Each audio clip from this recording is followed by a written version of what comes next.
Story 1. The Haunted Apartment. It started on a quiet Tuesday evening. I had just moved into my new apartment, a cozy, older building in a neighborhood I didn't know well. The place had character, with creaky wooden floors and high ceilings that made it feel both grand and intimate. I was excited to finally have a place of my own. That night, I settled in with a cup of tea and a book, enjoying the silence that comes with living alone. The only sounds were the occasional groan of the old pipes and the distant hum of the city outside my window. It felt peaceful, comforting even. As I was about to drift off to sleep, I heard it, a faint scratching noise, coming from the wall behind my bed. I dismissed it as mice or maybe even the wind. But as the minutes ticked by, the scratching grew louder, more insistent, like something was clawing its way out. I sat up, my heart beginning to race. I put my ear to the wall, and that's when I heard it, soft, rhythmic tapping, like knuckles rapping against the other side of the wall. "Hello," I called out, my voice shaky. The tapping stopped immediately, replaced by an eerie silence that sent a chill down my spine. I waited, holding my breath, but the noise didn't return. The next day, I asked my neighbor if they'd heard anything strange. They just looked at me with concern and shook their head. "No one lives on the other side of your wall," they said. "That apartment has been empty for years." That night, the noises returned. This time, it was more than just scratching or tapping. I heard whispers, faint, unintelligible, like a conversation taking place just out of earshot. I pressed my ear to the wall again, trying to make out the words, but they were too muffled. My heart pounded harder, the sense of unease growing inside me. I decided to sleep on the couch in the living room, far from that unnerving wall. But even from there, I couldn't escape the sound. The whispers followed me, growing louder, more agitated, until they seemed to fill the entire apartment. I couldn't take it anymore. I grabbed my phone and dialed the building's maintenance number, trying to keep my voice steady as I explained what was happening. The man on the other end sounded skeptical, but he agreed to come by the next morning to check it out. I didn't sleep at all that night. I stayed on the couch, clutching a blanket, listening as the whispers turned into low moans, like someone, or something, was trapped inside the walls, desperate to get out. When the maintenance guy arrived, I led him to the bedroom, trying to explain what I'd heard. He gave me a dubious look and started tapping on the walls, checking for any signs of damage or pests. He reached the spot where I'd heard the noises, and as he knocked on the wall, the sound echoed through the room, hollow, almost empty.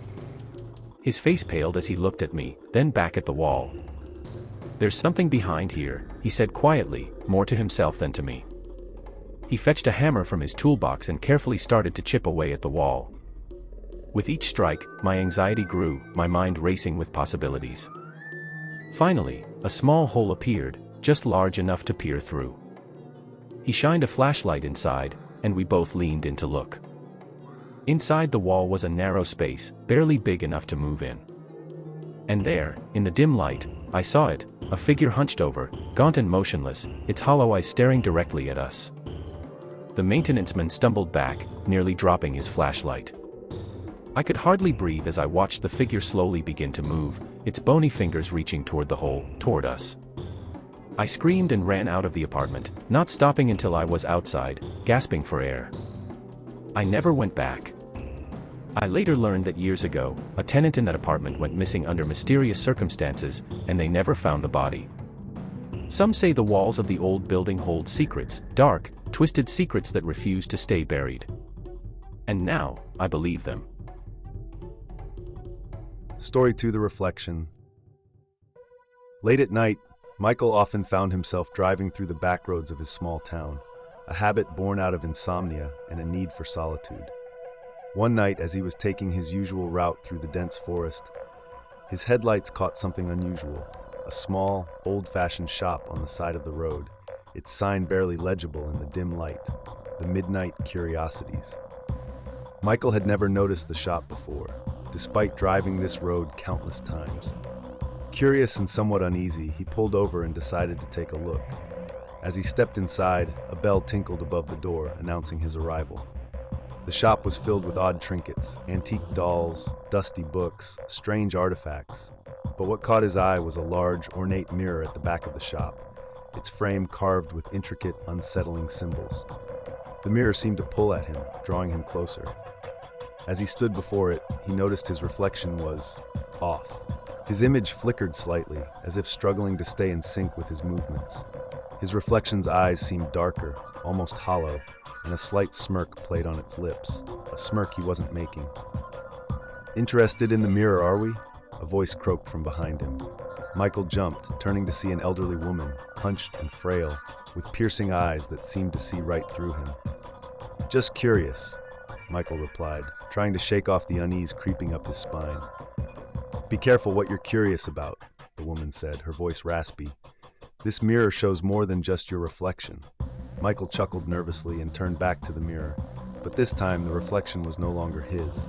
Instead, it showed a dark, endless corridor, stretching into oblivion. At the far end, a figure slowly emerged, a twisted version of himself, grinning wickedly as it stepped closer, closer. Panicking, Michael tried to step back, but he found himself unable to move. His feet felt glued to the floor as his doppelganger reached the surface of the mirror, pressing its hands against the glass. And then, with a sudden, bone-chilling movement, it started to climb out. Michael's breath caught in his throat as he watched the twisted reflection pull itself free from the mirror, its form distorted and wrong. The thing that now stood before him was him, but not. Its eyes were empty, its grin a grotesque mockery of his own. Before he could scream, the creature lunged at him, and everything went black. When Michael awoke, he was standing in a dark corridor, an eerie, familiar place. He turned to look behind him and saw in the distance a mirror. On the other side, he saw his own reflection. Only this time, it wasn't him.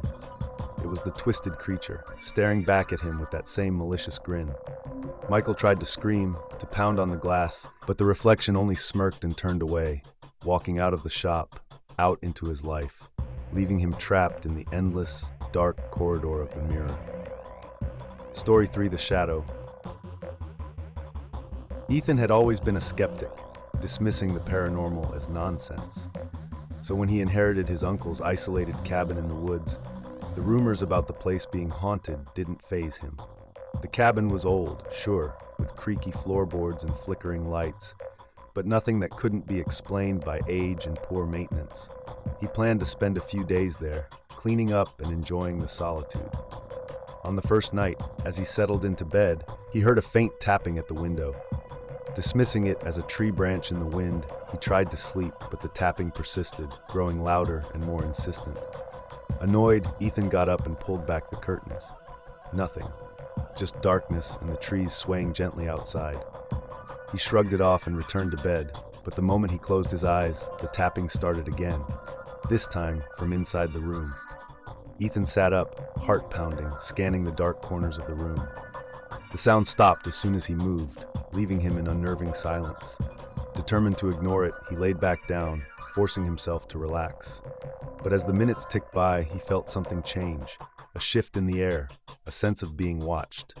He opened his eyes and saw it. A shadow, darker than the night itself, standing at the foot of his bed. It didn't move, didn't make a sound, just stood there, a shapeless mass of darkness. Ethan froze, his breath caught in his throat.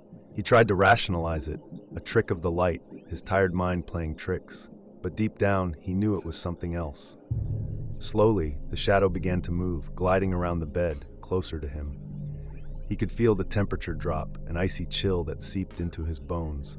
Panic set in, and Ethan leaped out of bed, fumbling for the light switch. But no matter how many times he flicked it, the light wouldn't come on. The shadow loomed closer, now just inches away, and Ethan could feel a suffocating pressure, as if the air itself was closing in on him. Desperate, he grabbed his phone, using the flashlight to cut through the darkness. The beam of light revealed an empty room. The shadow was gone, as if it had never been there. Trembling, Ethan backed toward the door, but the cabin had changed. The walls seemed to close in, the windows vanished, leaving him trapped in a small claustrophobic space. And then the tapping started again, this time from behind him. Ethan slowly turned, the flashlight shaking in his hand. The shadow was back, but now it wasn't alone. Dozens of dark figures crowded the room, their indistinct forms pulsing with malevolent energy. He tried to scream, but his voice was swallowed by the darkness. The last thing he felt was the cold grip of the shadows as they engulfed him, dragging him down into the black void where no light could reach. The next morning, the cabin stood silent and empty. The only sign of Ethan's presence was his phone, lying on the floor with the flashlight still on, casting a weak beam of light into the room.